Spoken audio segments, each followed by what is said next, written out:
One of my goals is to dispel this idea that these brilliant people with all this creative thinking are like, well, I'm more of a creative, not so much a business person. I'm like, a business person is creative. That's how they run a business. It's just they're not counterintuitive. You should want to budget because budgeting and actually really more specifically understanding your finances and having a plan is the key to getting the thing that you actually talk about all the time, which is financial freedom, work-life balance. I'ma get right in my bag. Why you gonna try to get mad? Everybody wanna keep up. Don't you know I move too fast? I'ma zip right past. Drip all on my swag. Hey everybody, welcome to the Wedding Film School show. My name is Jared. Welcome back for another great episode. We have an interesting episode, don't we, Jay? It's something that I love and hate. Yeah? We're talking about budgeting. Yeah, I'm a little bit, I have a love-hate relationship with it.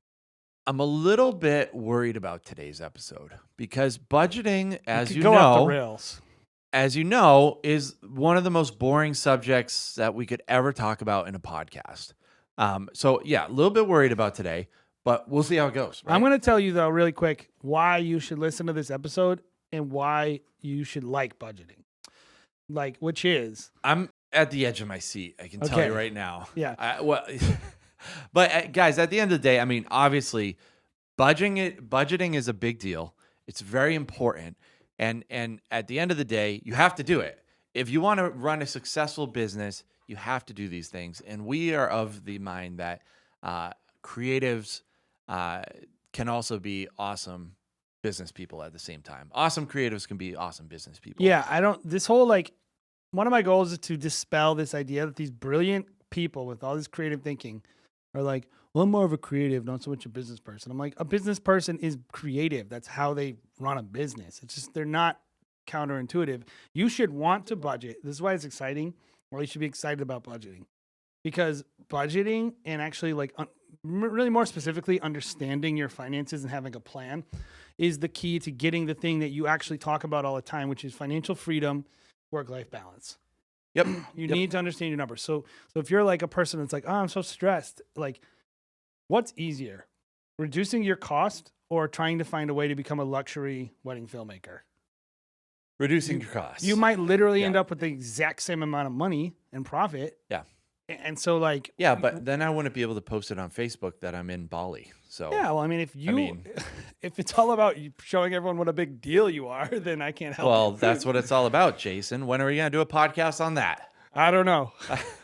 Yeah, I think you're right though. I think it is creative in that it's just solving different types of problems. And I think honestly, the reason why a lot of us don't like it, we don't gravitate towards it, is because honestly, we don't know how to do it. We've never had to, maybe we balance our personal budget.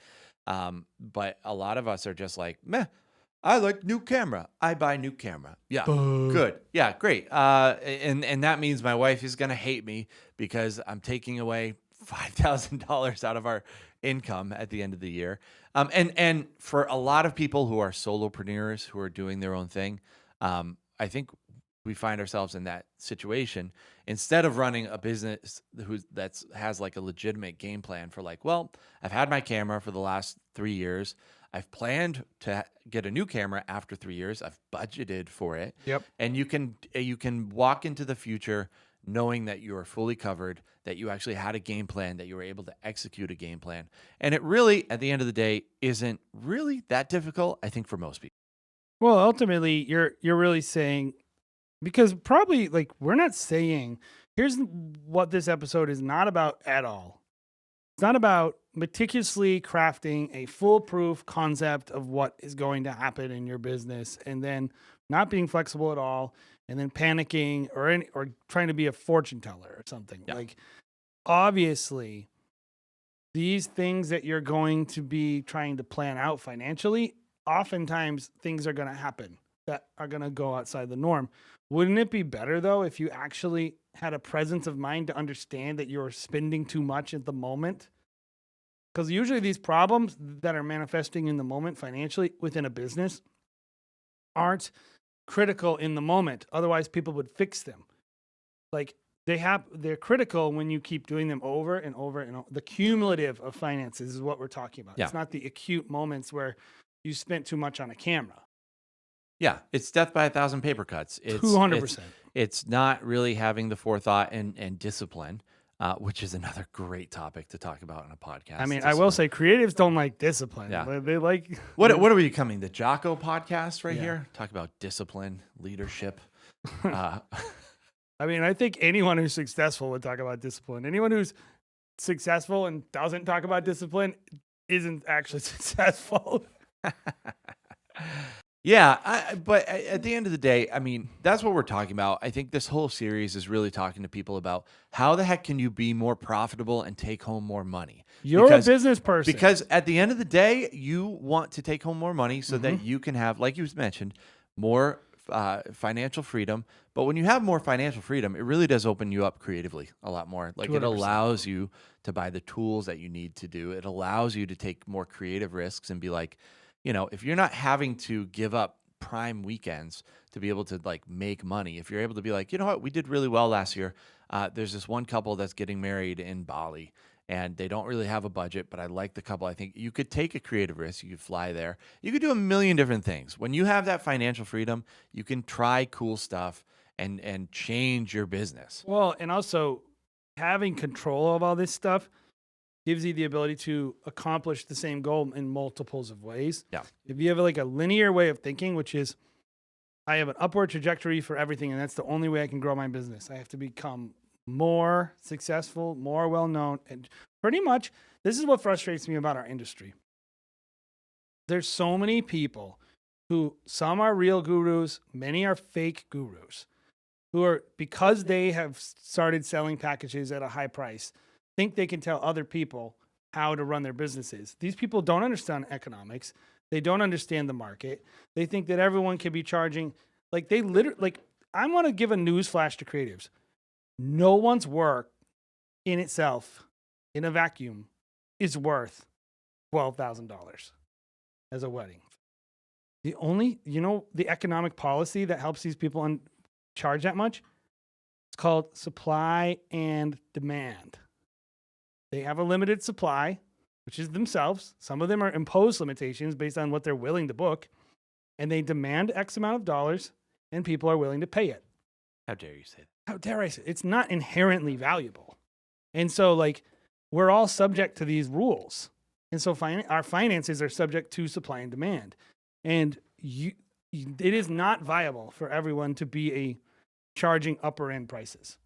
Eventually, the market will collapse. Eventually, people will run out of money. You'll run out of clients. It'll be a freaking bloodbath of people battling it out for these $5,000 weddings. It'll be a bloodbath. And eventually, the same thing will happen as always happens. The people with the best work will win. Mm-hmm. And that's how it is. The people with the best connections and relationships will win. And ultimately, there's always going to be people who can't charge what other people can charge. That's reality. That's the reality I'm living in. That's the reality I'm encouraging you to live in. That's the reality that getting a budget together will actually help you survive in. Yeah. Which will be like, you don't have to magically become the best in order to make a living. You can just be the best in your market, the best at you. That's what we're trying to get you to do. Be the best you can be. Yeah. I'm glad that you brought that up because I think that's really the point here is like there's a bunch of different ways to skin a cat when it comes to creating a business for yourself. There is that model. There's plenty of people making that kind of, life for themselves where they're like traveling all over the world, charging, 10 to 20 grand per wedding. And they're really happy to do that. But like you said, it's a bloodbath. It's like, you get up there and the people that you think are your friends are actually out to get you. It's like, well, you're competing because for you're like competing 10 for the people. same small pool of weddings as opposed to thinking about all the other people, like growing the market actually, because we say it all the time. Only 55 roughly % of brides and grooms get a wedding filmmaker. You know what that means? That when I hear that, I'm like, there's so much potential. Why is that other 45% not getting a wedding filmmaker? It's because they either can't afford it or because they don't like the quality at what they can afford. Yes. Like that should say to you, like, wow, there's a lot of opportunity there to make a lot of money and make this industry a lot more money and actually people bring more value to the industry. So one way is not better than the other way. No, not at all. But like you said, it's about finding your voice, finding what you're good at, And, you maybe doing one type of business. I think some of those luxury people who are shooting like 10 weddings a year at 20 grand a year, whatever, like their budget probably like they probably didn't get there because their budget was awesome. But if you want to run a different type of business where you're like doing volume, where you're having teams, you better have a good budget. If you're even considering getting into anything that has employees, that has, associates, contractors, whatever, outsourcing, you better know your budget. You better be able to predict numbers.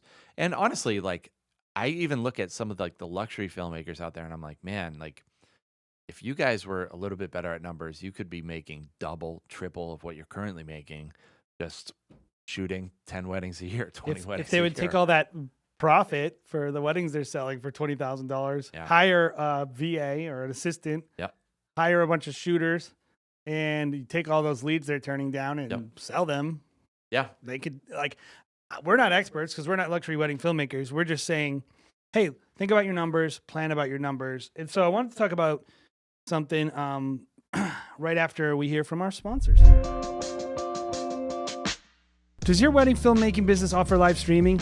Maybe you're just looking to get into live streaming. Wherever you find yourself today, one of the most overlooked elements of a successful live stream is securing a rock-solid connection to your final destination. In that case, you should check out the LiveU Solo. The LiveU Solo offers bonded cellular streaming, which combines up to 4 separate internet connections into a single, fully redundant connection. Live stream with confidence to any platform from basically any location. This thing is battery powered, they're plug and play, and they're supported by LiveU's innovative LRT service. The LiveU Solo is perfect for any event videographer that needs an easy, on-the-go, reliable stream. Get one today.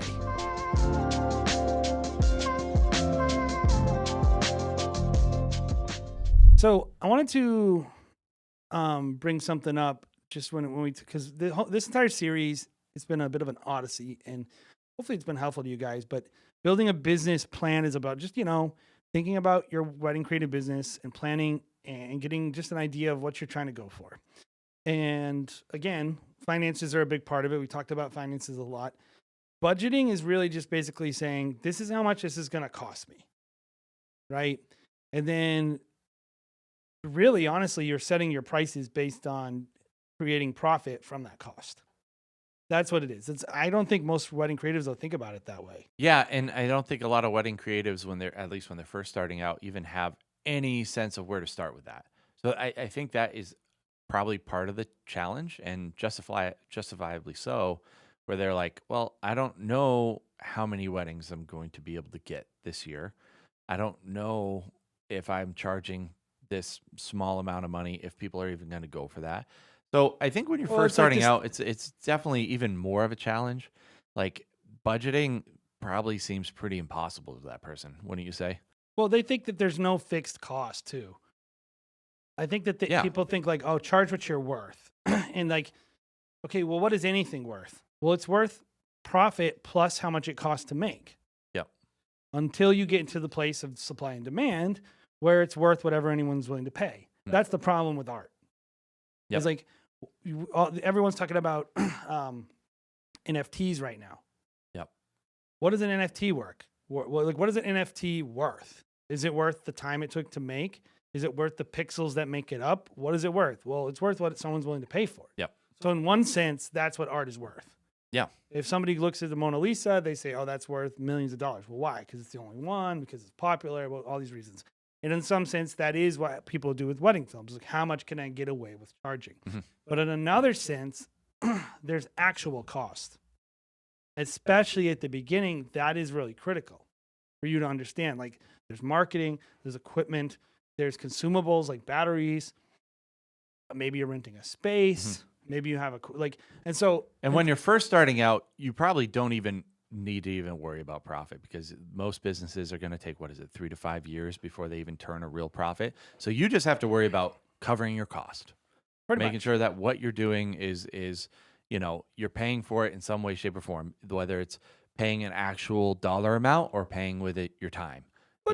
Donating. I think you could. Say you said, okay, I'm going to start my business. I'm going to drop $12,000 on equipment. I'm going to hire an assistant that costs me $200 a wedding. I'm going to shoot 20 weddings. So, and I'm not going to pay for any marketing. I'm not going to do any Facebook ads. Maybe I'm not sure you could without doing any Facebook ads. Let's say you did $3,000 of Facebook ads. So, you know, your cost is somewhere around $17,000, $19,000, somewhere around there. That's your cost.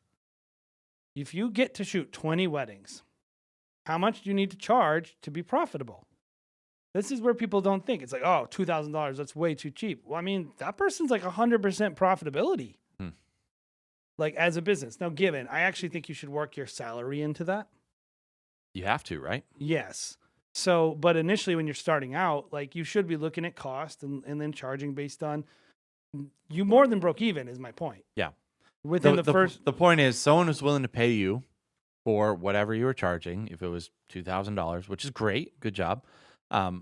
But you as a business might have to decide, well, in order for me to actually have a profit, because I want to up my marketing to be able to maybe I do $5,000 in marketing because I want to double the amount of work that I want to have the following year. And then if I'm doubling the amount of work, then hopefully I'm doubling the amount of profit. At that point, I can maybe take a stat. It just allows you the opportunity to make that kind of decision. You definitely should not just be. And so here's what we're going to talk about. I want to talk about our experiences with this, but I did want to reference something before we get into it, which is we are fundamentally opposed to creatives living hand to mouth. Mm-hmm.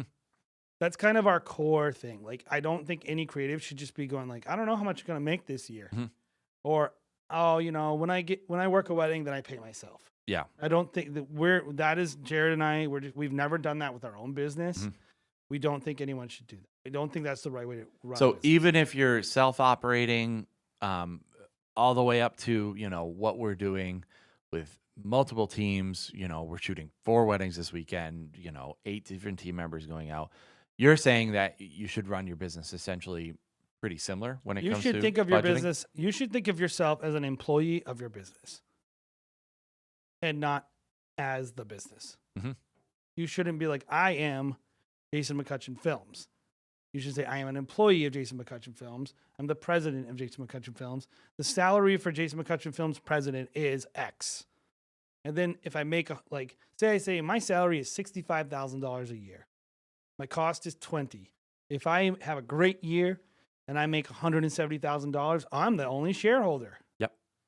So maybe I want to give myself some of that profit, pay myself more. But the other thing I might decide to do is, okay, we were really successful. Yeah. We have all this money left over. Oh, I turned down a lot of leads. Maybe I should hire someone to help me. Yeah. Like when the money's not gone, you can make those decisions. But when all the money's gone, right as it comes in, you can't make any tactical decisions. Yeah. And that's what we're talking about. And I would say, like, with budgeting, it will help you to make decisions. That's one great reason to do it. It will help you probably save some money, which is great. It'll give you a little bit of discipline, which is another great reason. But the third thing is it does allow you, should you choose to do it, it does allow you to scale and grow. And like I say it all the time, like one of my favorite things to do is fire myself from a job. Like doing it this way, having a budget, understanding what your cost is to your business, is helpful so that if you ever did, like you said, decide to hire an office admin, you know what that cost is going to be. And it's just a matter of transferring that cost to that person. And then you could still be like, well, I still have enough profit to pay myself my salary that I was making before, maybe as a shareholder, maybe as a camera operator. Like you're assigning yourself roles and a paycheck to go along with that role. It doesn't vary depending on how much you want to pay yourself that week or how much is in the bank account or, you know, deposits coming in.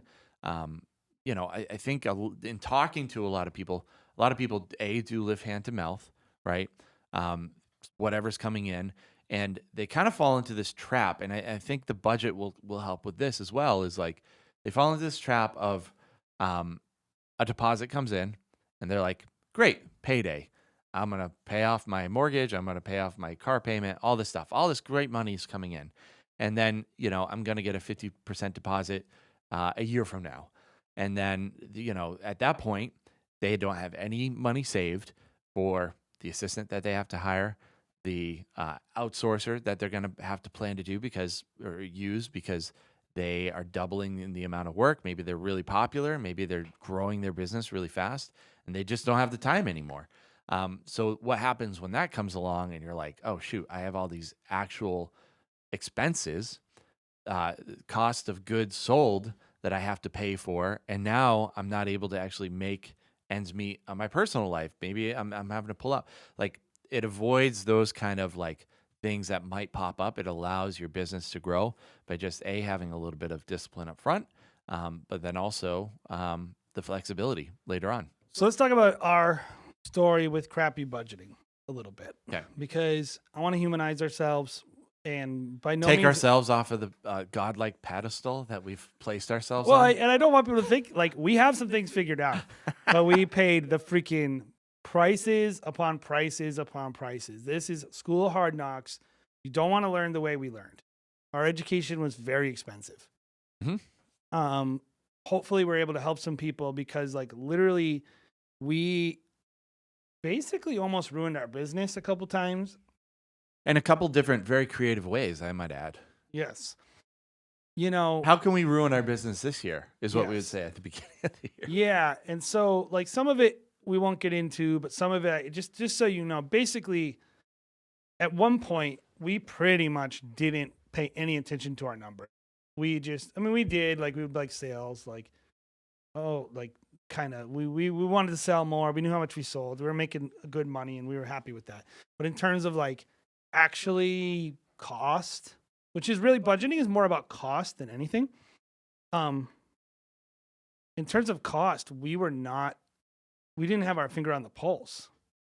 And I mean, we were spending on things. We would get to the end of the year, Jared. Do you remember we'd get to the end of the year? We'd be like, all right, we're going to buy our marketing. Yeah. We're going to buy, like, the knot's calling, and we're going to put this like $10,000, $12,000 down on the knot. And then the people involved with our company would be like, oh, you don't have the money. Let's dive into that a little bit, because I think there's a side of our story that people will be able to learn from, and then a side that people won't be able to learn from. Like, a little bit of our story is like, we started our business in 2010. Jason and I started it. Strictly weddings, photo, video. Great. We have this business. We're in high demand. Awesome. In 2012, we did take on another partner to help us with our web side and our marketing side, or so we thought. And that was a growth journey, because we were like, let's just grow. Let's try to get into the commercial space. Let's try to expand our services, because photo, video go well with web design, with marketing, all that stuff. Let's try to combine. So we brought on another partner, right? And And in some ways, it was very helpful. And in some ways, it was very helpful, at least at first. And we were excited. We were like, wow, we have a real company with real shareholders. Like, great. Like, what kind of company should we be? I don't know. I read a little bit about an S corporation. We were an S corporation before that, actually. Were we an S corp before? Yeah, that's how I set it up initially. But anyway. But we wanted to be that because it was the least amount of risk to the individual shareholders, i.e. you, me, and our third party owner. But we clearly didn't really know what we were doing at first. And so you and I were like, okay, we'll be creative. We'll lead teams. We'll do this. And then the third person will do this role, and then also handle finances. Really handle finances. finances. Yeah. And, so that's probably the unrelatable side, like having partners, all that crap. Like, most people out there won't have to deal with that. Although I would say if you are creative and you are taking on a partner, just making sure that you understand roles really well, like understand what the roles will be now, Roles and responsibilities. then what the roles and responsibilities will be 3 years from now, 5 years from now. What happens if one side of the business grows and the other side doesn't? Like, sorting all sorts of scenarios out. And then I would also say, because this is probably how do people get paid? boring to most people, I will say get a great owner's agreement up front with your partners. I would say that is critical if you're going to start a business with another person. And that's all I'll say about that. But then the relatable side, probably to most people listening, is when it comes down to paying attention to your finances personally, not just letting your accountant handle it or one person do it. You, as an owner of your own business, have to pay very close attention. It's not just something that you can pass off to some schmuck. Yeah, and we didn't, to be very clear, like, this person, we're not here to trash on them or whatever. And in some ways, I think they probably did what they thought was right. But we weren't paying attention. Mhm. And Yeah. so like, And I'm- you and I were the ones who really had our fingers on the pulse of like, we know the business, but your business literally is your budget. that's all it is. Yeah. At the end of the day, your business is a spreadsheet. And like, I was always like, oh, I'm just making the money. I'm just making it rain, and not paying attention to what's going on behind, me or you. Like, Yeah, there was a lot of things that so when this got fixed was when this person started saying we couldn't afford things that we thought we had budgeted for. yeah. We'd be like, And hey, so- this is what we need every single year. Is this Yeah, what- we'd say it at the beginning of the year. Here's our budget. Here's what I need. And this Yeah. person would say, okay, here's your budget. And then at the end of the year, when we needed the money wasn't there. Yeah. So I finally was like, okay, I'm doing this. He would blame us and say, well, you guys spent too much. I'd be like, you said we could spend it. Yes. Anyhow, I digress. I started doing it myself. Yes. And I started trying to get good at it. And I started evaluating what was true. And then I started saying to this person, no, this isn't true. This isn't what it is. And like we started, and in some ways, like there was really there's different goals from the business. Yeah. Is really what it was. He had one goal and we had another goal. And so for his goal, there wasn't the money, but for our goal, there was the money. And so we were like, well, why? Basically, it all came down to when we understood the money side of our business, then we could start allocating the funds to the things that would help us do the things that we actually wanted to be doing as a business. And we started paying ourselves the way we wanted to get paid. We started we didn't make more money. We just took home more money. Like we hired the employees that we actually wanted to hire and stopped doing things that we didn't want to be doing. Like we started just making it what we wanted it to be. Yeah. And it all started with actually paying attention. Yeah. And I think we started on a path where we didn't, I think in the creative world, when we say living hand to mouth, it kind of means to me living off deposits. Like we started transitioning from living off deposits to earmarking money, essentially setting our budget, putting money in certain accounts that we could spend later. 2020 kind of messed that up. 2020 messed that up a bit, where we had to have a little bit more of a buffer, but we had a buffer, to be able to play with. But also thank you for the U.S. government for, stepping in and helping, even though I think, we would have had to do different things if they We hadn't could have made done it work that. either We could way. have made it work, but The fact that we had a buffer gave us options. yes. So there was that side, and that's when you're able to do that. That to me means that you have a pretty good budget when you're actually able to be like, hey, I have this money earmarked towards my contractors, towards my employees, or at least 50%, because I've received 50% of that money and I've put it towards 50% of what it's going to cost in the future, as opposed to just having all of your cost of goods hit you at the end of the contract with a person, and you're paying out of the final deposit. Having it be a little bit more balanced. Yeah, but really just about our story is really, we weren't paying attention to what was going on and we Yeah. didn't get what we wanted out of the business. That's really as simple as I can make it. And your business is probably simpler than ours, and it's probably even easier for you to get what you want out of the business that you have. And if you're just starting out, even better. Yeah. Like if you start out, I wish tens of thousands of dollars we lost, maybe hundreds. Yep. That- Over the course of years, for sure. For- Hundreds. of just being stupid and lazy. And we don't want that for you. We want you to feel like you had it. And this isn't just the money you lost because we were inefficient or made mistakes. We're talking about money you lost because you weren't paying attention. And, it is what it is. Yeah. So we don't want that for you. So in terms of budgeting, let's just talk about how one of our big concepts, because we'll talk about costs later, because ultimately budgeting is just planning out your cost. That's as simple as I can make it. It's planning out your cost, Yeah. hopefully at least 1 year in advance with an eye for at least 3 years. Yeah. But basically None planning of out this is costs. original, by the way. This is just a budget, but I think Well- where we can help is specifically we understand what a wedding filmmaker is going to be going through when it comes to cost of goods. So we can kind of cater it a little bit more to the wedding filmmaker. I Yes, think. and we're just so you know, there's a download where we just give you Yeah. an entire spreadsheet that has all the calculations built in. And I can everything. probably promise you this is the only wedding filmmaker budget conversation you'll ever find on the internet. Probably. Probably is the only one. Maybe How to Film Weddings does it, but I'm not sure. But there's definitely people talk about money, but not like this. Not like this. No, because I'm a weirdo. So it is what it is. That's not debatable at all. But all this to say, here's the actual point of all this: What's the point, Jay? profit.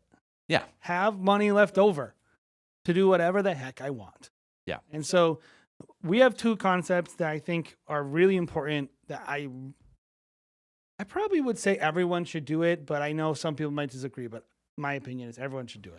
The first one is you should pay yourself a salary and make your own cost of the business a fixed cost.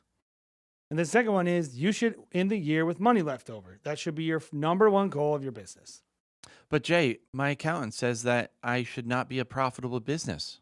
Well, you could do any of the accounting crap you want and show that you're not profitable, but you should be able to make that decision in November, December is what we're talking about. Like if you have $40,000 left over at the end of the year and you want to find a way to zero it out, buy all your gear or do something to hide the money away or pay yourself a distribution.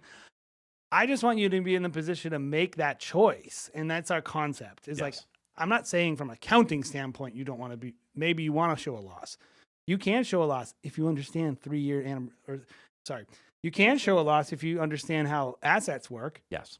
So there's a lot of accounting stuff, which you should hire a CPA to help you do, not do yourself. Yeah. But I'm just saying a lot of people will hear like, you should be profitable and they'll immediately think, no, like, but it really comes down to, you don't know what that means. Being profitable can mean I'm going to take a $50,000 dividend in December and I'm going to put it in my personal saving. Yeah. Distribution in December. And I'm going to save it in my personal account. Sure. And that's how I'm going to do it. But then that's profit that's now in your personal account. The whole point is that you should be taking profit home for yourself. Or even for ourselves. One of the things we do, and I can just tell, and this isn't like illegal or sketchy at all. If I end the year with $50,000, I'm telling my accountant, that $50,000 is actually paying all my contractors next year, so it's not profit. Mm-hmm. Yeah. Yeah. Like I have cost. I was terrified about what you were going to say next. I have cost. Anytime I've heard someone say, and this isn't illegal or sketchy at all. I'm like, I wonder if what he's about to say is going to be illegal or sketchy. No, but like we're not talking about accounting. Like we're not experts at those things. I'm just saying like no one is actually going to tell you shouldn't have money left over. They're just going to tell you shouldn't tell someone else you have money left over. Yeah. Like we're not talking about accounting. Yeah. We're not accountants. We just are business people. And we know that you need to have money left over. There needs to be profit. Yeah. And however you want to tell Uncle Sam about that, kind of none of my business. I'm not an expert on that. Yeah. I have a CPA to help me with it. Yep. But what we're talking about is we have those concepts, which are pay yourself a salary as a creative and try to be profitable. Mm-hmm. And everything else proceeds from that. Yeah. Right? So it's like, well, what are my costs? Well, you're the first cost. You are a cost to your own business. Yep. How much do you cost? Well, I I sold 20 weddings for $3,000. So my cost is $60,000. Like, no, that's how much your business made. You can't take it all. Yes. And it's funny because you see it so much on every single education platform on the internet, whether it's photo, video, whatever. It's like, well, I made $100,000. The goal is to make 6 figures. 6-figure wedding videographer. Great. You made 6 figures as, a company. It's not a lot of money. How much are you actually making after Uncle you have Sam. a music bed subscription, after you have you have to pay a second shooter for all of your weddings. They're going to make 20 grand after Uncle Sam takes literally way too much.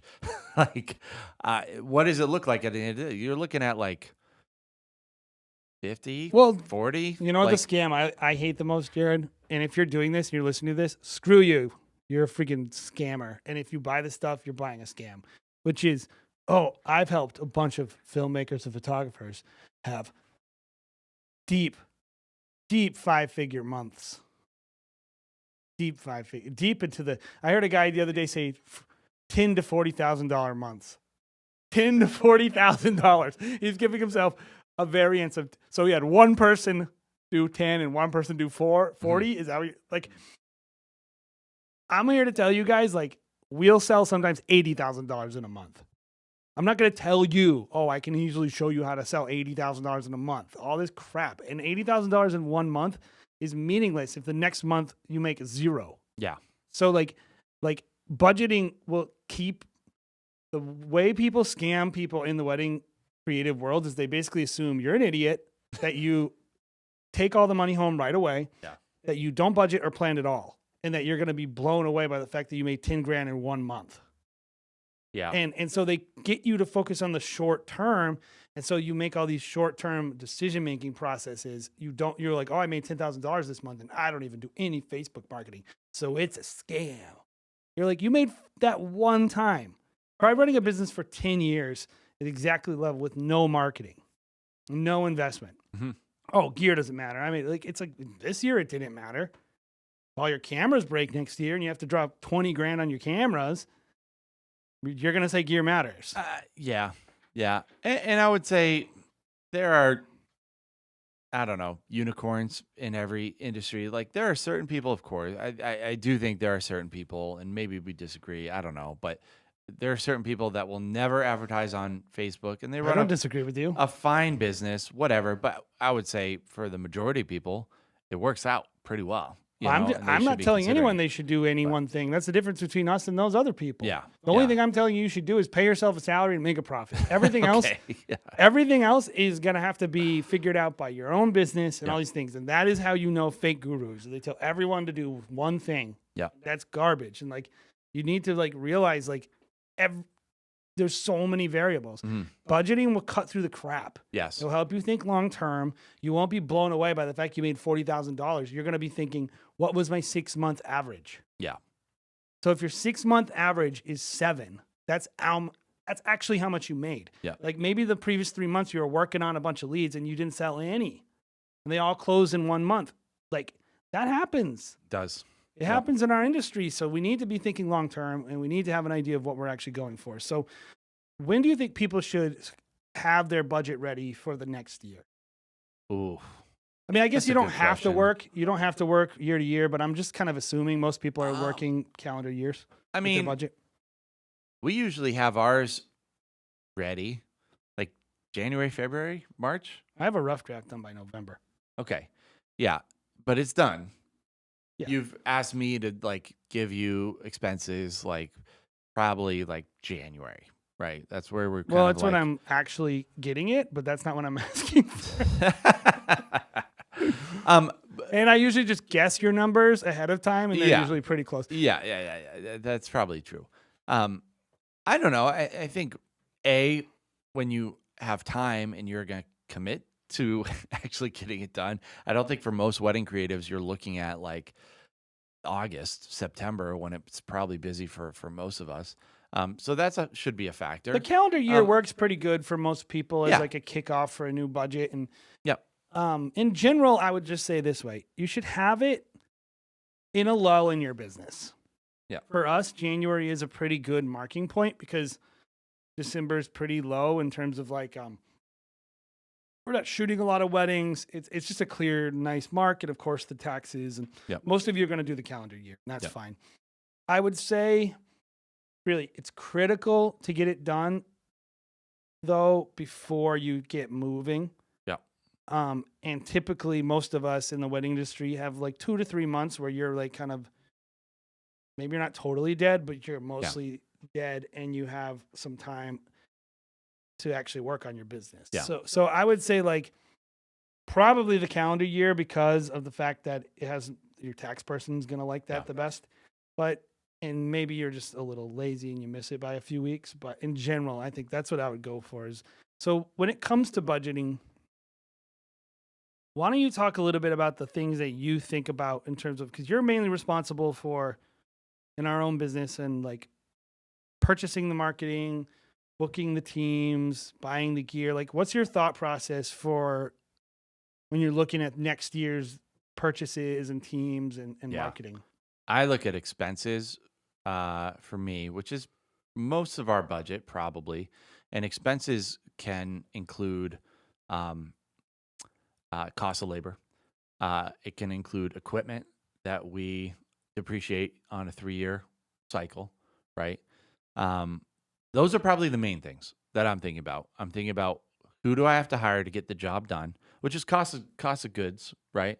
Basically, cost of goods sold. Cost of Yeah. goods sold. Um, and then also what do we need to get the job done with equipment? Those are probably the main two for me. So I'm thinking, and so part of me, I have an idea in my head, but then also the reason why I probably say January, February is because I'm looking at our team and we're having meetings around then, like saying, hey, how do we want to get better as a company? Is it in our lighting? Is it are we upgrading to 4K? What are some things that our team is pushing me that they're like, because I would say when it comes to the product, we're pretty democratic. Like I take our team's feedback seriously.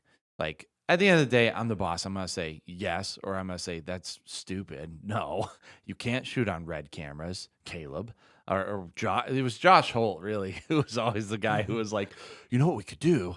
We could do that. I'm like, Josh, we're not shooting every 120 weddings a year on Cineglass, bro. Like you can't do that. Well, also you can't afford to even store the footage.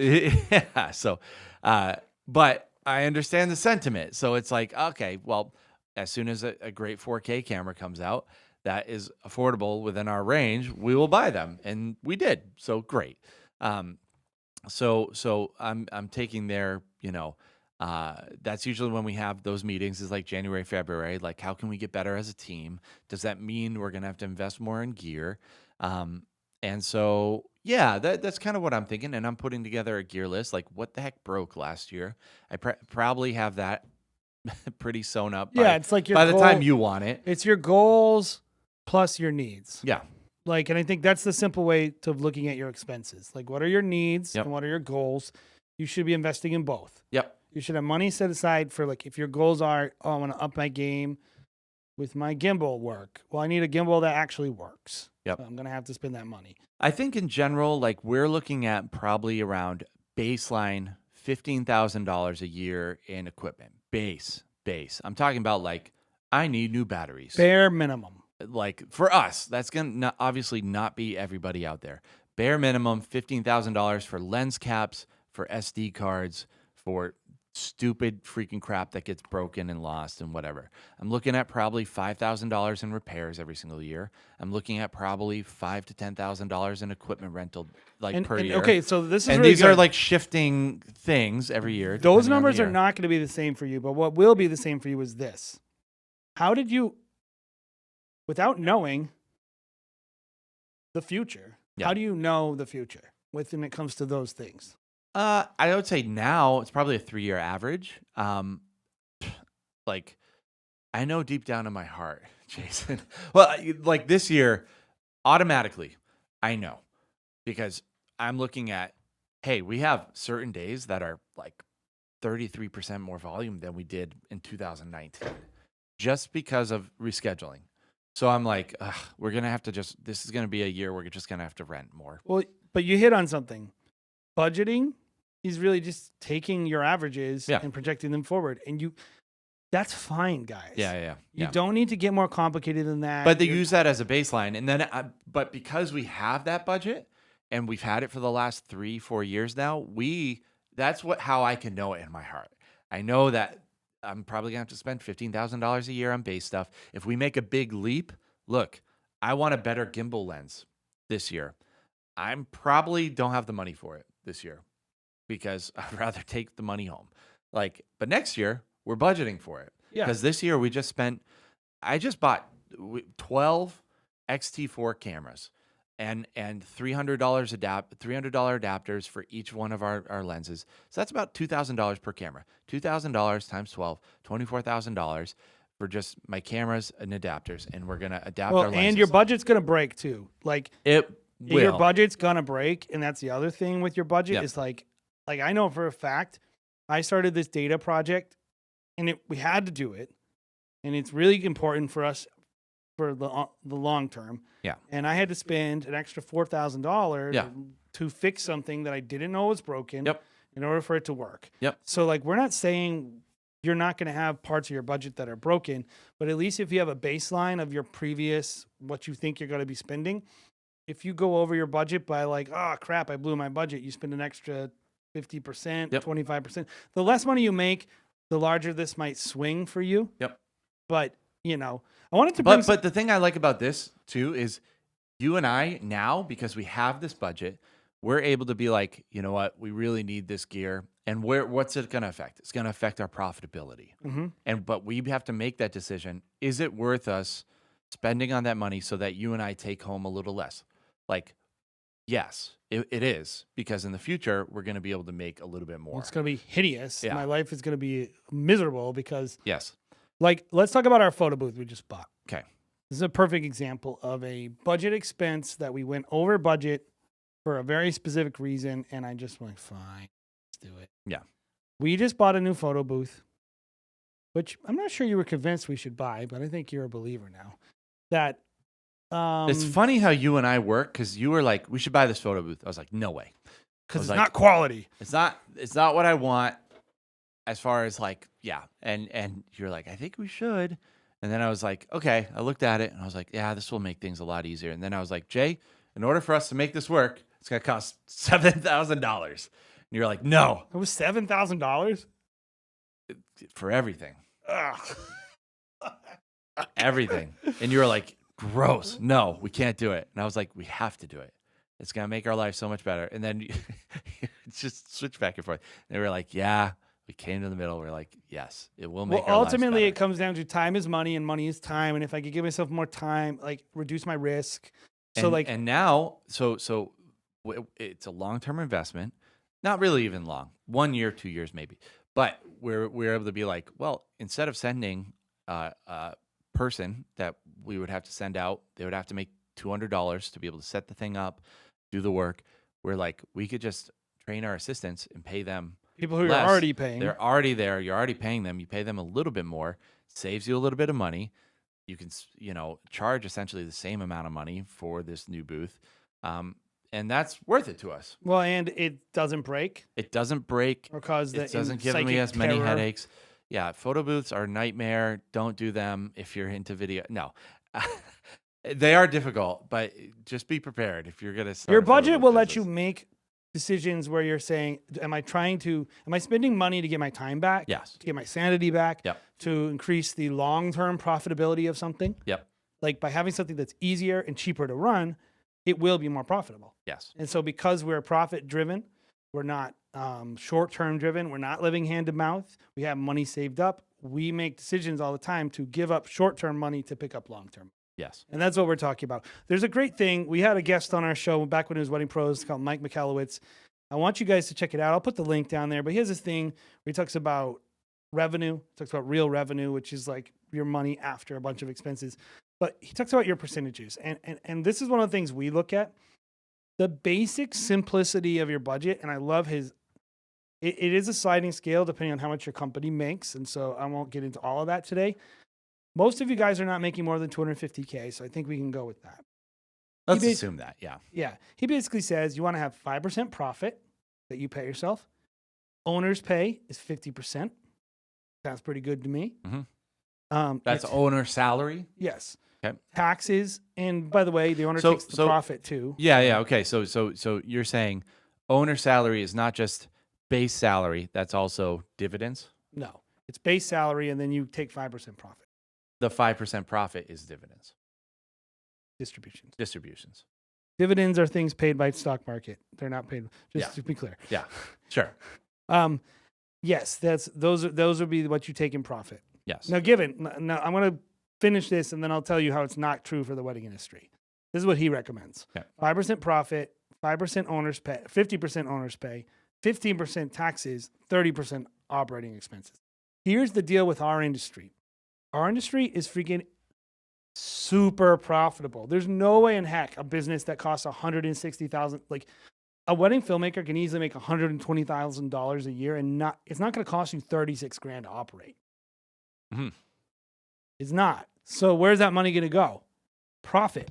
Yeah. It's going to go right to profit. Yeah. I think 20% profitability for a wedding filmmaking business is like very easy to achieve. Very easy. That means 70% of the money your business makes is coming back to you. 50% as a salary, 20%. This is his thing. I mean, I like that he puts in the 15% budget for taxes, especially if you are operating as like a sole prop, someone like that who's taxed as a sole prop. You need to be thinking about your taxes with the money you make. Luckily, hopefully you all have a great CPA. But in general, like thinking about percentages, I think is what the most simplistic way, and breaking it into the categories of profit, owner's pay, taxes, operating expenses. Those 4 categories, that's the simplest way to look at your budget. Like I said, he recommends 30% operating expenses, revenue, like in your budget in terms of like if you're making less than 250K. Our business, where we are, he recommends 50% operating expenses. And this is what I know. We're not close to that. Mm-hmm. Like, now we might be close. We might be close to 30, 40. But like, our industry is very profitable, guys.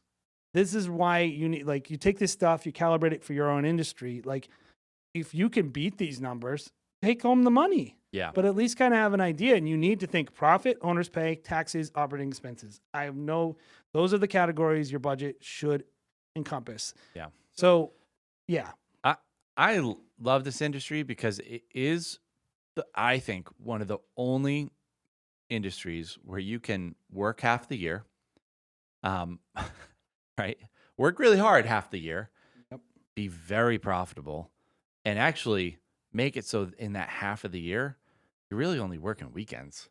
Like if you really wanted to do that, where you're like, I'm just going to shoot, I'm going to outsource my edits, and people are going to love my films, and I'm only going to do that for half the year. You could take like sales the rest calls. of the half of the year, I'm going to be in Tahiti.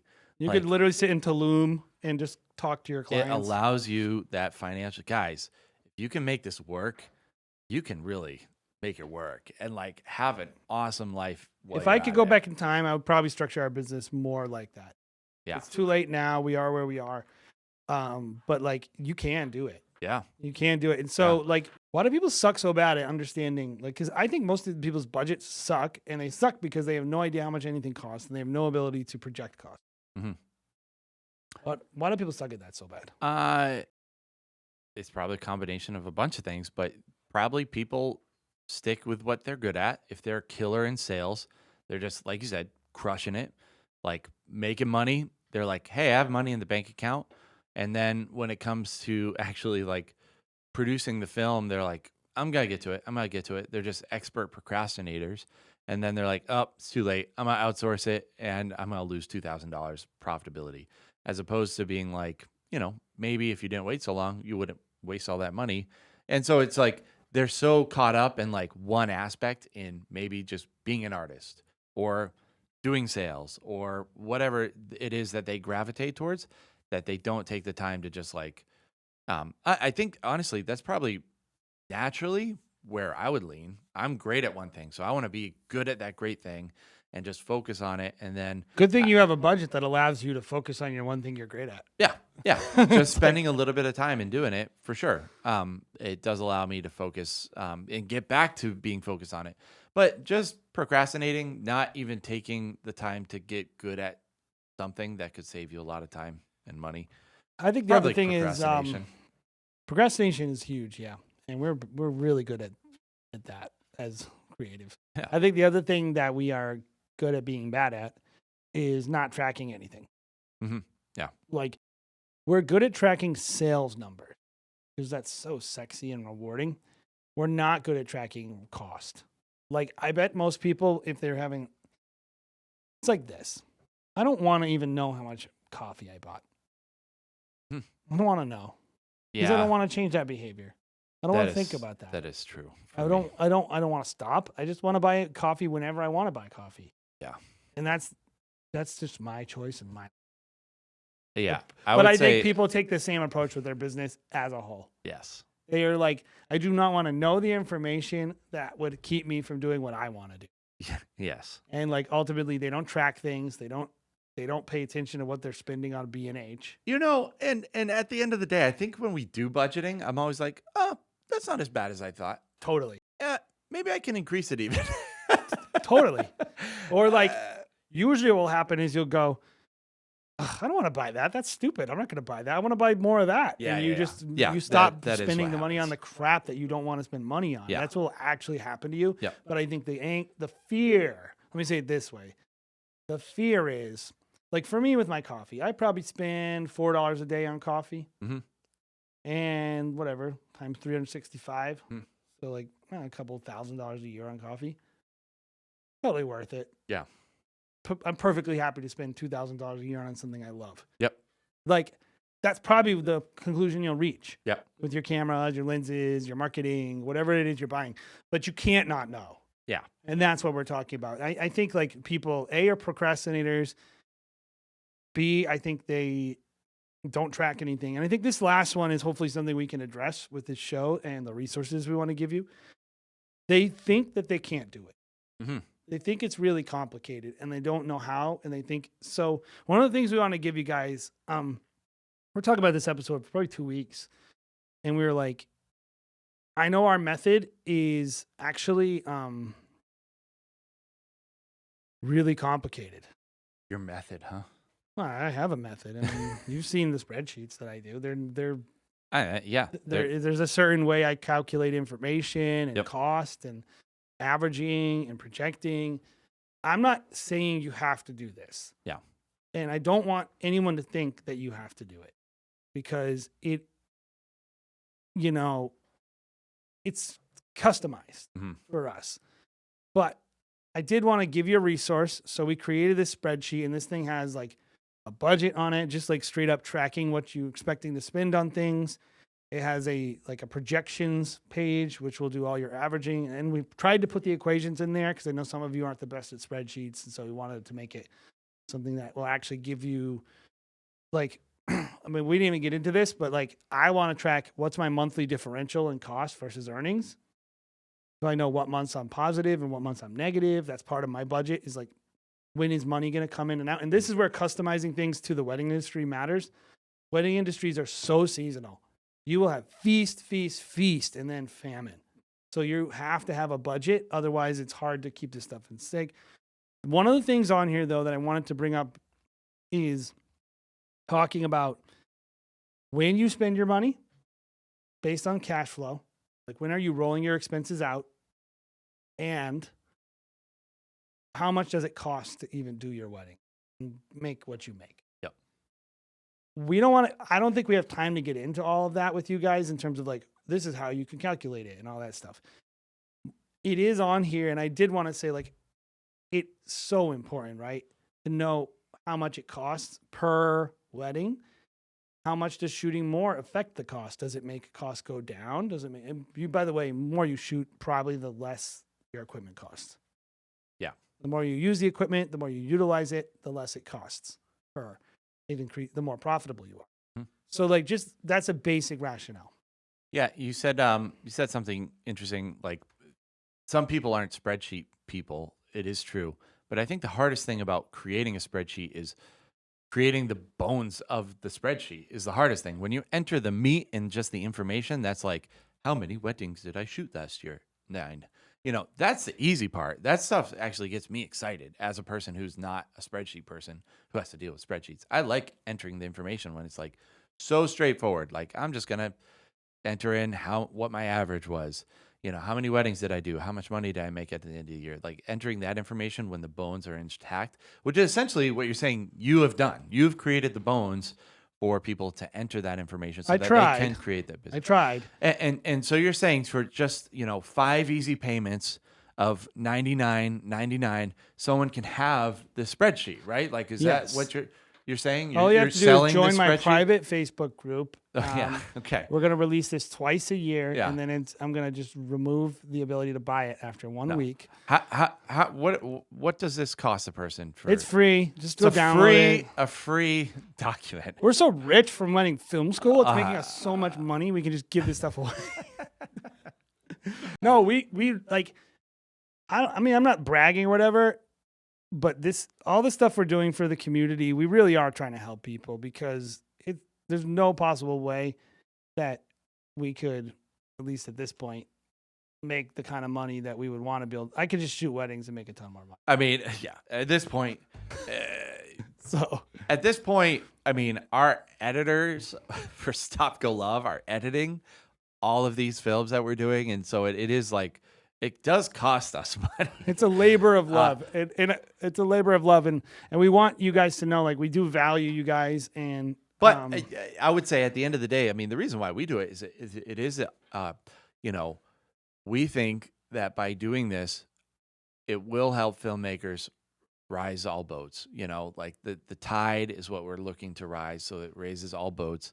And our boat is right there with everyone else's. And so I would hope that, you know, we would make more money eventually. It's a long-term game, probably. oh, I'm not going to do this forever if we can't find a way to monetize it. But Of course. But right now, geez, we're happy to do it. I would say we're having a lot of fun doing it at the same time. You know, just seeing like Bill, like certain people that have really taken advantage of what Wedding Film School has become, you know, seeing people start to become successful because of the resources. It's totally rewarding for us. And we, you know, have a lot of stories to be able to tell. So Our light turned down. well, my backlight's off, so you know what that means. It means the show's over. It means the show's over. Bye. So, No. so head over to weddingfilm.school/resources. We got a bunch of other ones down there. And if you haven't listened to the whole series, man, I mean, I'm not Come sure. on, man. I would say, come on, man. I'm not sure we made the right move going this direction.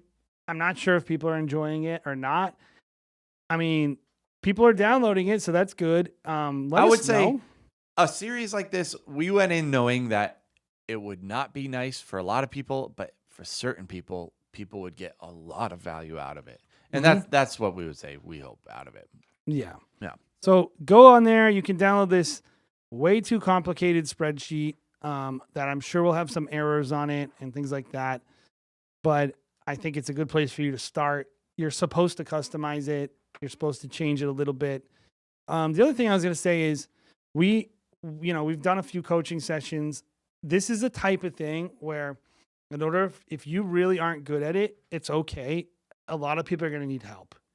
We're totally willing to do coaching. We're totally willing to talk you through this stuff. We've paid a lot of prices, something I feel like I have a lot of to offer. And if you were looking for someone to help you do some coaching on your finances or your business as a wedding creative, we're here to help. Head over to weddingfilm.school/coaching. We're glad to schedule a time and have a conversation because mentorship matters. Like, that was the last thing I was going to say. At the core of our business, we have me and you. We're not alone. So we can bounce ideas off each other.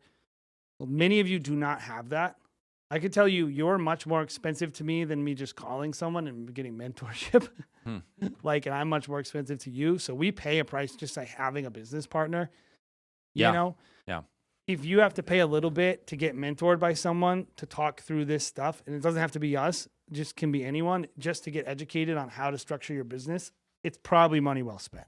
Okay, guys. So hopefully, again, this was helpful. Like Jay mentioned, go to weddingfilm.school/resources and check out that forum that Jason's talking about, a document.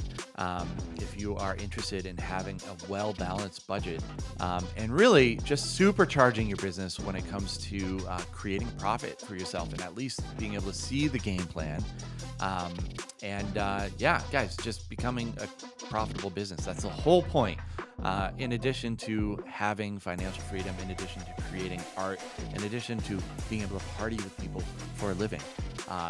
The budget plays a big role in achieving that. So hopefully, again, this was helpful. Make sure you're checking us out on Facebook, on YouTube. We do a weekly podcast here. We do a weekly live show, WFS Live, every Film Thursday critiques, night. pricing critiques, all kinds of The whole deal. We drink We're just together. always criticizing you, telling you how terrible you are. Wedding filmmakers that drink and watch films together stay together, so I hear. So we do that Thursday nights. We have a lot of YouTube content coming your way this summer. Make sure you're checking that out as well. Lots of ways to get connected with Wedding Film School. Hope you're having a great week. Stay filming, stay positive, and we'll see you on the next episode. Information that would keep me from doing what I want to do. Yes. And like ultimately they don't track things. They don't And at the end of the day, I think when we do budgeting, I'm always like, oh, that's not as bad as I thought. totally. Yeah, maybe I can increase it even. Totally. Or like usually what will happen